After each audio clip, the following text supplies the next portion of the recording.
I was recording for like 5 straight minutes. I thought I was recording. I was not recording. For 5 straight minutes, I was just talking. Not recording. So, anyway, I was talking about the my yard reaction. Because I'm pompous, apparently. But, I over my yarded. So, basically, I burnt my vegetables. But it's fine. It's going to taste great. Okay, so now I'm going to add the vegetables are soft and cooked. And then I just added, I should have showed you that. I just added the drained and rinsed lentils. Okay, so I'm going to stir in the lentils, coat them with the vegetables.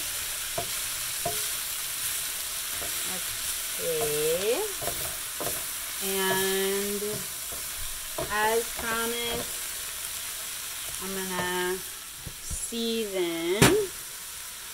I don't know if you can see anything. I'm gonna season with some salt. So I have two cups of lentils. They don't have any salt, and lentils soak up salt like crazy. Lentils soak up salt and fat. So you can just, I mean, sometimes we fry lentils. That's one of the ways that my kids will eat them. We'll have cooked lentils and we'll like put them in a skillet with a bunch of oil, and we just have to keep adding oil. It's really healthy. So they love oil, lentils do, and then they need a lot of salt, especially if you don't put in, like if you cook them in a broth, I bet it would be better, but I never do that. So I'm going to add some more salt. Okay. And then I'm going to stir this in, and then in a second I'm going to add in the sauce. Sauce time! Alright, so I've got my 4+ cups of sauce, and I'm going to pour this Mamba Jamba in and get all of the goodness. I didn't stir it enough, but you're going to stir it all in. You're going to make sure it is homogenized, and then you're going to turn down the heat, because I have the heat up really high. And it does not need to be that high.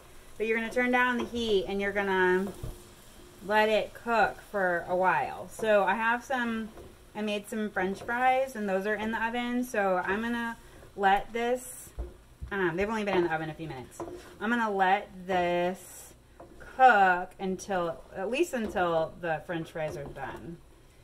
And then it should be good. So you kind of want to, I wouldn't say you want to undercook the lentils, but you want the sauce to kind of cook into the lentils.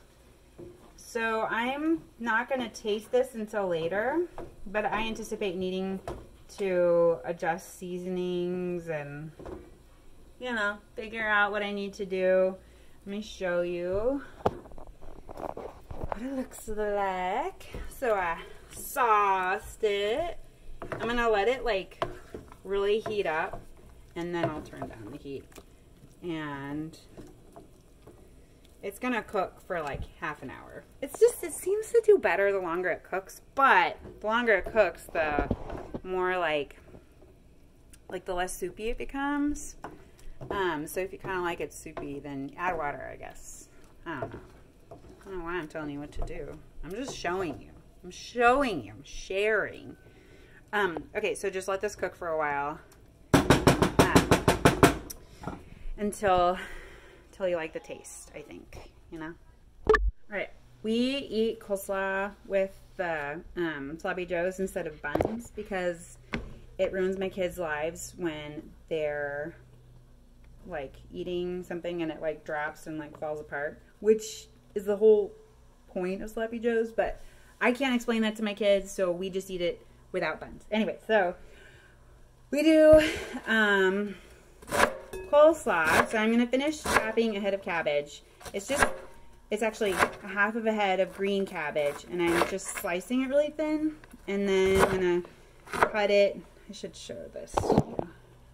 I'm just going to kind of cut like the long pieces into smaller pieces. And then I also have 3 green onions that I cut up really small. Like the whole thing. Like even the whites.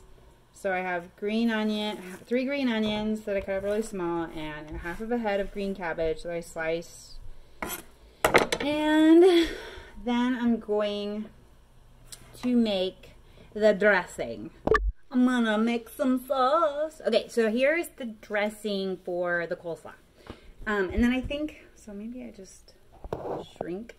And then I think I'm done showing you stuff. Maybe I'll show you the completed project. I don't know. All right, so I have a little jar, and then I'm just gonna put some salt in it. Like I said, I over salt, but I'm measuring with my heart. Oh, I forgot to get something. Anyway, okay, so I put some salt in the bottom, probably teaspoon and a half. Okay, and then I'm gonna put some pepper in. Not too much though, because of my children. And then some garlic. I don't put a lot of garlic in this time. And then I'm going to put in some oregano. Probably like just a sprinkle, because it's like a little goes a long way. It's kind of like going to be raw. All right, so salt, pepper, garlic, oregano. And then I have red wine vinegar. And I'm going to add it. I just eyeball it. Let's just say in this little jar, like ½ an inch. I know that's not helpful. Maybe I should be measuring. Okay, so I'm just gonna splash it all over my counter and put it in there. Okay. Like there's nowhere to put anything in my kitchen. Anyway, moving on from my complaints about my kitchen. Then I'm gonna do some oil. I'm gonna do the same amount of oil as vinegar. This is avocado oil. So that was red wine vinegar, but I use white wine vinegar too, and it's great. Or any vinegar, any acid. So I do an acid like lemon juice, vinegar, whatever, and then same amount of oil. Okay, and then I do a squeeze of mustard. I always use Dijon, but I use other kinds too, and it's fine. So that's it. I shake it up and then pour it over the coleslaw, and then as soon as like the other stuff's cooked, dinner is ready. And I made it all from scratch. Kind of extra. Don't need to do that. You can just buy a bag of coleslaw, but this is how we roll in the McCrussell house. Complicated and emotional.